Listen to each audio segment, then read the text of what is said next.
gaurko bigarren domekie. Denbora txupet bideoak egin barik eta atzera behazten gara. Eta gaur ikusten dugu nor dago kristau alkartearen erdian. Eta kristo. Bera ez dago nahian galdute gauz. Bildurrez, giltxaparatuta holantze gozan ikasleak maizu, kurutxan josita ondoren. Euren bizia galtzeko bildur ziren, etorkizunak ekarri eikeneen bildurrak. Gauzak ulertu izinik, itxaropena galduta lur jota egozan.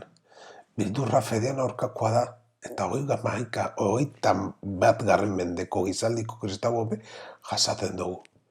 Itxaropena galdu ete dugu, Jesusek ahaztu egin gaituela pentsatzen ete dugu, uste osoa jangoikoaren jarten ez dugunean, edo jangoikoaren indarretan ez, ezin geure indarretan konfiantza gehiago dugunean gertatzen da hori.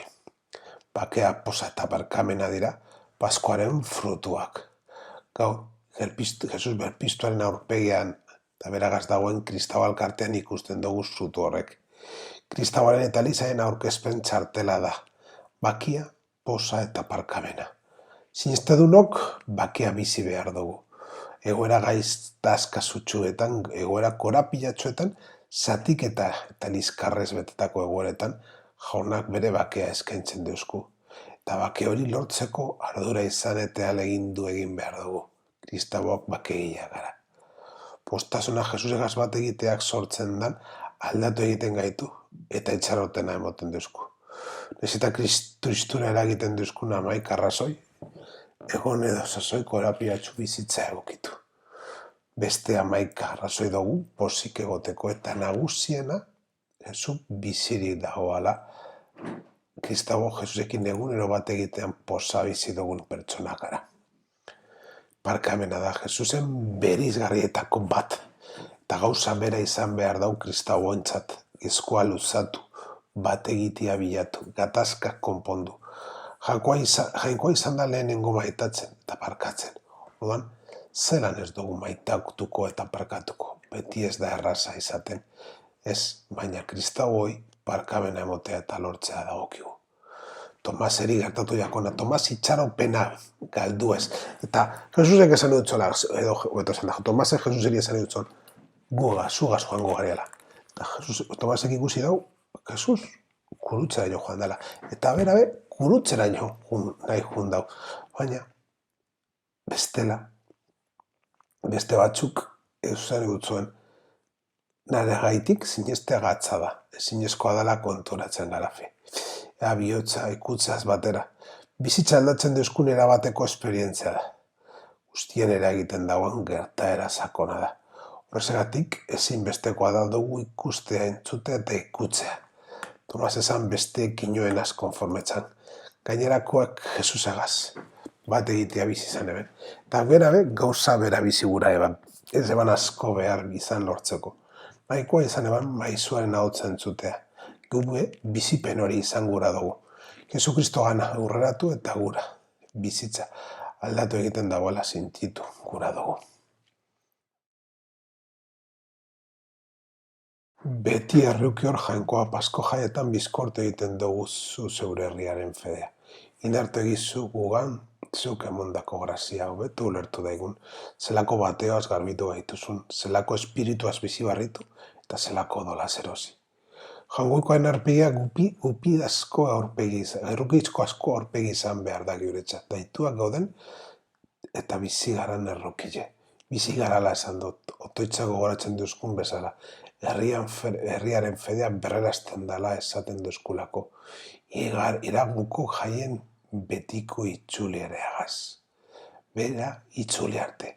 Jai honetan aurkitzen dugu jangoikoaren presentzia hori bere esker honetan. Era honetan modu askoz egon korrogo eta sakonagoan ulertu alizateko, gu garbitzen gaituen bateotik eta jangoikoaren seme gainera jaiorazi eta pasioaren bidez erremeditu gaituen espiritua gandik sortzen dan aberastasuna. Kristoren bizitzaren misterioa garbitu egiten gaitu, berrerospena gure bizitzan eragin dezan. Onartu jauna, honez zeure herriaren eta bateatu barriaren eskaintzak, Zuganazko fediak eta bateoaz bizi barriturik, betiko zinen lortu dagian, eskaintzei buruzko toizonetan bateatu barriaren aitamen bat agertzen da. Aitamen hori Pasko Kristinau sarbidearen garai dalatik dator eta jaioten da. Gai honetan eta ez beste batean, saiatu behar dugu jaunagaz bizitzea. Berrozi horretan, azten jarraitzeko gai izaten.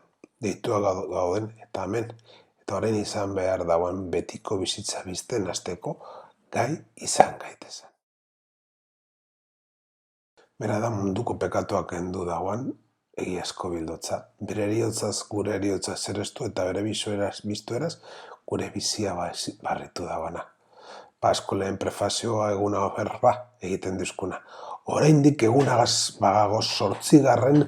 eguna dalako. 8 egun ospatzen jaunaren presentzia gure artean, et horrela mundu bizitzea izan ahal izateko. Bizitza garan mundua zen kristau bera baita pekatu mundutik duebala. Benetako bildotza. Guk benetan garan esentzia erakutze genezan. Bera jaunaren ondoan dabiltzan jangokoaren seme eta alabak. Kristoren bizitza kontra esan adalako egiten dugu. Munduarentzat bere egitearekin, bere pizkunderako bidea erakusten duzkulako. Bizitza emonez, guri bizitza eta bizitza ugari ematen duzkulako. Jainkoa guztiun, eizu Pasko sakramentuetan hartu dugun graziak iraundagiala beti gure bihotzen. Eukaristia maitzeko, jangoikoari eskatzen dutzogu gutako bakotzak itxi dezaiola jaso dugun sakramentuari gugan jarduten. Horrela, jangoikoak oparitzen duzkun bizi mezuari leial jarraitu ahal izateko. Iraunkortasuna da Paskonetan gehien bizi beharko geunken puntuetako bat. Une askotan garizuman prestaketa biziaren ondoren dana egin da dagoela eta ez dala horrela ematen bilaita hau. Norabide honetan jarraitu behar dugu. Berpiztuako Kristo asko topaketan postasunaldi honetan iraun jarraitzeko. Egin dugu bibilbidea, amaitxo egin dugu, jarraitu behar dugu eitzen. Pretemporada moduan egin dugu eta orain amaitxu behar dugu partidua. Jesus neure ondoan etorri da. Zeure ondoan etorri da geugaz bizitzeko.